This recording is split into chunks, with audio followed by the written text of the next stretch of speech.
जहांगीर साहब, आप कहते हैं कि आपने वोट भी डाला, आपने उस वक्त उनकी हमायत की जब वो मुश्किल हालात में थे। 2018 में भी आपने जब उनके खिलाफ एक मजहबी मुहिम चलाई गई, आपने उनका साथ दिया, हालांकि उनके अपने उलमान का साथ देने को तैयार नहीं थे। लेकिन अगर सोशल मीडिया मेरे सामने एक बहुत लंबी फहरिस्त पड़ी है, अगर मैं एक एक पढ़ के आपको सुना नहीं सकता, टाइम नहीं होगा। पूरी मुहिम एक आपके खिलाफ चलाई जाती है, वो पीटीआई के सपोर्टर्स की तरफ से, उनके हैंडलर्स की तरफ से, इसमें आपको टारगेट किया जाता है। फिर वजह क्या है कि क्यों टारगेट आप क्यों होते हैं? मेरा ख्याल है चंद जो इमेच्योर किस्म के छोटे बच्चे थे वो मिसयूज हो गए इसमें। ऑफिशियली तो उनके किसी भी चैनल से इस तरह की कोई हरकत नहीं हुई, उल्टा मेरे पास ईमेल्स भी आई इस हवाले से। अब वो चूंकि यूज हो गए और उन्होंने देखे कितना बड़ा ब्लेम लगाया कि मैं कोई बहुत बड़ा हुकूमती ओहदा कबूल करने वाला हूँ। हालांकि खान साहब की हुकूमत में उस वक्त की एस्टेब्लिशमेंट के जरिए मुझे मजहबी उमूर की वजारत ऑफर हुई थी, तो मैंने कहा कि मैं कभी भी इस सिस्टम का हिस्सा नहीं बन सकता जिसमें मैं एस्टेब्लिशमेंट के कंधों पर सवार होकर आऊं। तो मैंने उस वक्त कबूल नहीं किया। अब मुझे किसने करनी है, उनको तो वो तो मुझे समझते हैं कि मैं एंटी एस्टेब्लिशमेंट हूं, और यकीनन मैं जो भी डेमोक्रेटिक बंदा होगा वो एंटी एस्टेब्लिशमेंट होगा, दुश्मनी की हद तक नहीं, एक कानून और दायरे के अंदर। तो ये चंद बच्चे हैं जो मिसयूज हो गए, इंशाल्लाह उनको जल्दी समझ आ जाएगी। मुझे इससे कोई फर्क नहीं पड़ता। उसकी वजह यह कि मैं कासिम अली शाह या कोई और ऐसा बंदा नहीं हूं कि जो एक इंडिविजुअल हो। मेरी तो पूरी एक लेगेसी है। मेरे साथ तो जितने डेडिकेटेड उनके साथ लोग हैं, उनसे ज्यादा अल्हम्दुलिल्लाह लाखों की तादाद में मौजूद है।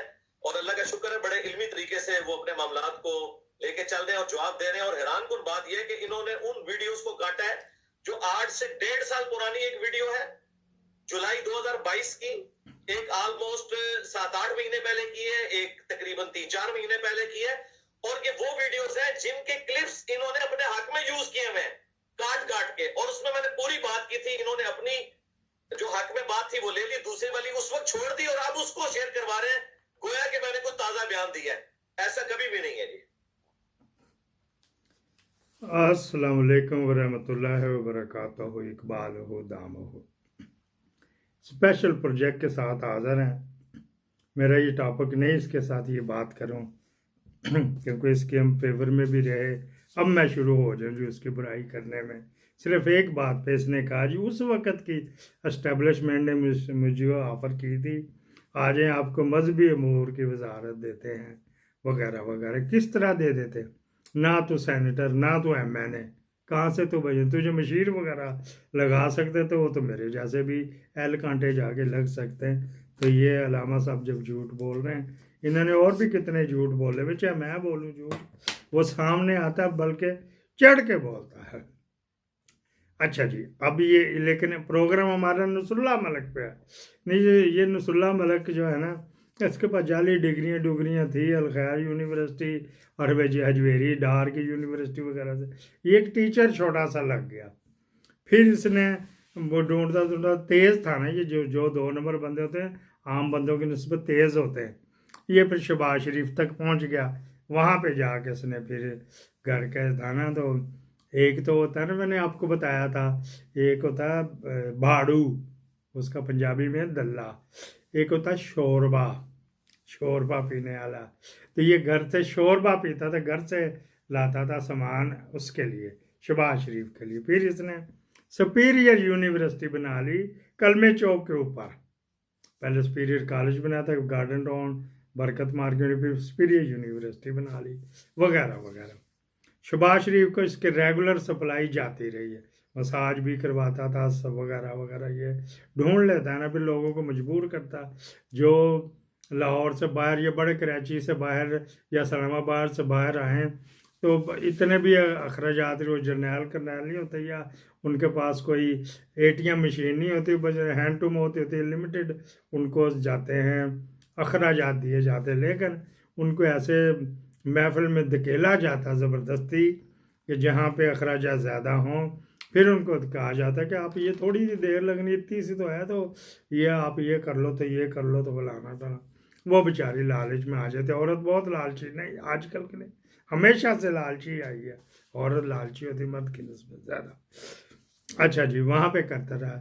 फिर इसने शहबाज शरीफ से ले लिया, जब गवर्नमेंट जा रही थी, अब्बासी उस वक्त था, तो उस वक्त एक टेलीविज़न चैनल का ले लिया, new NEO, new news channel को पता नहीं इस तरह करके ले लिया वगैरह। फिर इसने प्रोडक्शन हाउस ही घर में बना लिया। एक आजकल फिल्म चल रही है, आपने मैं थोड़ी सी दिखाऊंगा, ये फोटो आपने देख ली, थोड़ी सी चला के भी दिखा देंगे, ये चला के भी दिखा देते हैं। चल पे वो कहते मैं नहीं चलनी, ये फैमिली शो है। अच्छा जी, ये इसकी यूनिवर्सिटी में के स्टूडेंट, फिर मैं पढ़ाना भी शुरू कर दिया, वाह, फाइन आर्ट पढ़ाना शुरू कर दिया। फिर घर का प्रोडक्शन हाउस हुआ तो इन्होंने ड्रामे भी बनाने शुरू कर दिए। एन गैन आजकल दुबई में है, ये आली मोहतरमा जो है ना आजकल दुबई में है। इसके प्रोड्यूसर ने वो जो उस ड्रामा कर रहा था, कभी इसको कभी आलमरा आर्ट काउंसिल में, कभी किसको स्टूडियो में जा के ड्रामा टूटा भजा बना के ब्लैकमेल करके उनसे स्पॉन्सर लिए मिल जाते हैं। बड़े ये ईगल मोटरसाइकिल वाले हैं, और ये जो है जवेद भट्ट जो कौन सी है वेव्स फैक्ट्री, उनसे मिल जाते हैं, और वगैरह वगैरह। ये बड़ी गंदी फिल्म है पूरी, मैंने इतना सा आपको देखा कि किस मेयार की ये गिर चुके। और इसका जाके आप देखें नसरुल्लाह मलिक जो है वो देखें, या न्यू टीवी पे देखें, सारा इमरान खान के खिलाफ गलाजत भरी हुई है। जिस तरह इमरान शफकत या वो दूसरा एक और था रजी दादा, या ये जो आमिर मीर है, और भी जितने लोग वजात है, मसूद हैं या मार है, ये सारे, इनको इमरान खान में एक सुई के निक्के जितनी भी अच्छाई नहीं नजर आती। जो उसके अच्छाइयाँ उसकी बुराइयाँ सोचते रहते हैं। अच्छा, नसरुल्लाह मलिक की बात करें, इसने वहाँ पे किसी शेख का भेजने का प्रोग्राम बनाया कि यार शेखों को भी गाने करें। ये जो थी ये अब अपर ग्रेड होगी, इसके पास अपने 5-6 हाँ लैचियाँ आ गई। तो ये जो उसने कहना नहीं माना, तो इसने उसको अब ब्लैकमेल कर रहा है, तो उसको तंग करना शुरू कर दिया। फिर सोशल मीडिया पे चल फिर हमारे हैंडी वगैरह कोई और माँ बाप खोल ही नहीं सकते। हमारे एक बुजुर्ग हैं, तो वो अपने पोतरे का हैंडी देख रहे थे। वो की देखना पे, वो इधर तक की देख बार बार। मैं कह मियाँ जी वो तो खोलना आता, जिस तरह हम यूँ करके उसका निशान जो देते हैं उसका आइकॉन, फिर ही खुलता है ना। तो कहते खोल के दिखा, कहना नाना भाई ये नहीं, दादा भाई ये नहीं खुलता, ये नहीं खुलता। तो उससे पहले वो देख रहा था। दुनिया तो बहुत तेज़ आ गई। तो मेरा उनके साथ ऐसा नहीं है, वरना मैं उनको ये देखता कि 1 मिनट में भरे पड़े होते, हम अपना व्हाट्सअप छुपाते फिरते यार किसी के हाथ ना लग जाए। तो ये इसी तरह के होते हैं ना, लोग भेजते हैं हमें, तो हम फिर उसमें से कोई खरीदना होता वगैरह वगैरह। अच्छा जी, फिर क्या हुआ, पाकिस्तान आई है, तब ECL में नाम डलवा दिया। ये भाई इधर पाकिस्तान में है तो भागी फिर रही, पता नहीं किस किस के नीचे जा रही है, तो क्या क्या कर रही, क्योंकि उसका खुद दुबई में धंधा बंद हो रहा है, सिर पे मालक बैठा हुए। तो दुकान तो अच्छी चलती ना, दुकान से ज़रा हटा नहीं तो फिर तो समझ लो कि किसी दिवाली वारस ही होता है वगैरह वगैरह।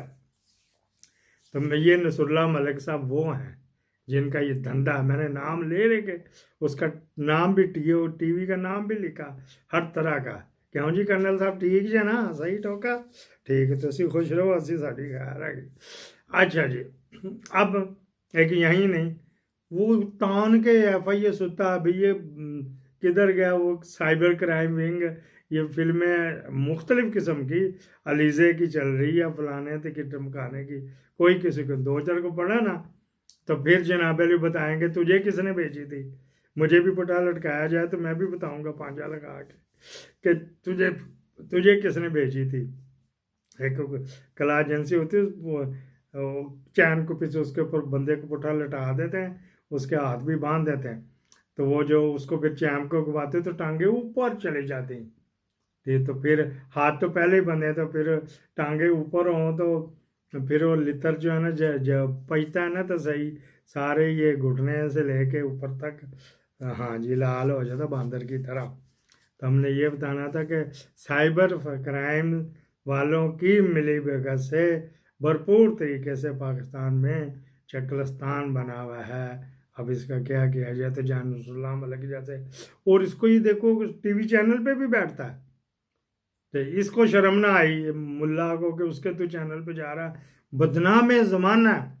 कोई इसके चैनल के आगे से, दफ्तर के आगे से नहीं गुजरता, यार ये हमें ज़बरदस्ती ऊपर ले जाके हमारी कोई गंदी फिल्म ना बना दे, ये वो वगैरह वगैरह डोर लगते हैं। फिर आपको फिर भी दिल पिछोरी करते रहेंगे और भी बड़ा कुछ। चैनल को सब्सक्राइब भी करें, फॉरवर्ड भी करें। पाकिस्तान जिंदाबाद।